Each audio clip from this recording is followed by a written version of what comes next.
IPL ইতিহাসের biggest scam সেটা হয়েছে কলকাতার সাথে। 25 কোটির প্রতারণা করেছেন ক্যামেরন গ্রিন। হ্যাঁ, কথাটা শুনলে খারাপ লাগলেও ঠিক এমনটাই হচ্ছে কিন্তু বর্তমানে। ক্যামেরন গ্রিন 25 কোটি কি 5 লাখেরও খেলা দেখাতে পারছে না আইপিএলে। প্রথমে তো তিনি বলই করছিলেন না, শেষে যখন বল শুরু করলেন সেখানেও বেধড়ক মার খাচ্ছেন তিনি। Cameron Green top order allrounder, যিনি টপ অর্ডারে ব্যাটিং করে থাকেন, তার সাথে বোলিং করেন। অস্ট্রেলিয়ার হয়েও কোনোদিন এমন কোনো পারফরমেন্স নেই যেখানে তিনি দুর্দান্ত খেলেছেন। এর আগেও তিনি আরসি মুম্বাইয়েও খেলেছিলেন, অত ভালো পারফরমেন্স দিতে পারেনি। আর এখন বর্তমানে কেকেআরে এসে কেকেআর টিমটা পুরো ডুবিয়ে দিয়ে চলে যাচ্ছে।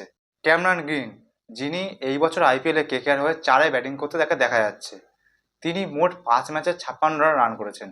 মোট 56, 5টা ম্যাচ মিলিয়ে মোট 56 রান, একটা টপ অর্ডারের ব্যাটসম্যান। খুবই বেহাল অবস্থা। সেখানে 32টা রান খালি এলিজের বিপক্ষে এসছে, তার সাথে একটা উইকেটও নিয়েছিলেন সেই ম্যাচে। খুবই বেহাল অবস্থা এখন বর্তমানে কেকেআরের। সেই বেহাল অবস্থার মাঝে ক্যামেরন গ্রিনের পাশাপাশি আমাদের দলের ভাইস ক্যাপ্টেনের অবস্থা খুবই খারাপ।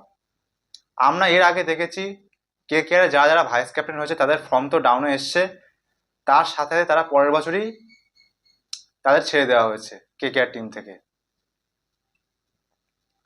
আগের বছর ভেঙ্কটেশ আয়ার ছিল কেকেআরের ভাইস ক্যাপ্টেন, ফর্ম খারাপ, 2026-এ রিলিজ।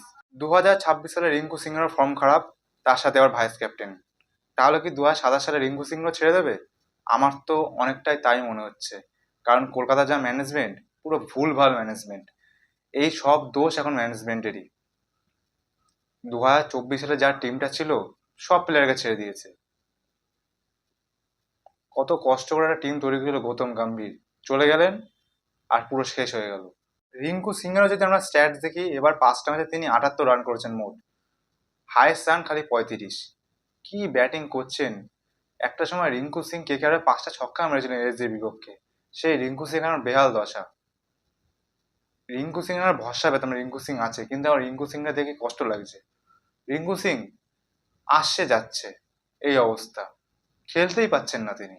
সুনীল নারায়ণকে আমরা আগের দিন দেখলাম ওপেনিং করতে চেন্নাইয়ের বিপক্ষে, যেটা আমরা প্রথম দিন থেকে বলে আসলাম সুনীল নারায়ণকে ওপেনিং করাও। সুনীল নারায়ণকে ওপেনিং সত্যি খারাপ? তিনি তো আগের বছর নিজেকে প্রমাণ করলেন। আগের বছরই তো আজকের এখন ক্যাপ্টেন হলো সুনীল নারিন, দুর্দান্ত পারফরমেন্স দিয়েছিলেন। কুইন্টেন ডিকক পুরো ফ্লপ ছিল।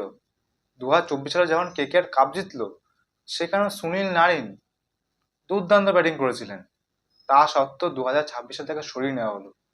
শেষে যখন দেখলো হচ্ছে না ওপেনিং দিয়ে, তখন সুনীল নারিনকে আবার নিয়ে গেল।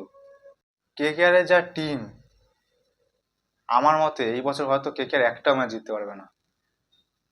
সবচেয়ে বাজে টিম হয়েছে এবার কলকাতা, সবচেয়ে বাজে। কথাটা শুনতে খারাপ লাগলেও এটাই মানতে হবে। যারা কেকেআর ফ্যান, সত্যি আমি একজন কেকেআর ফ্যান, সত্যি খুব কষ্ট লাগছে,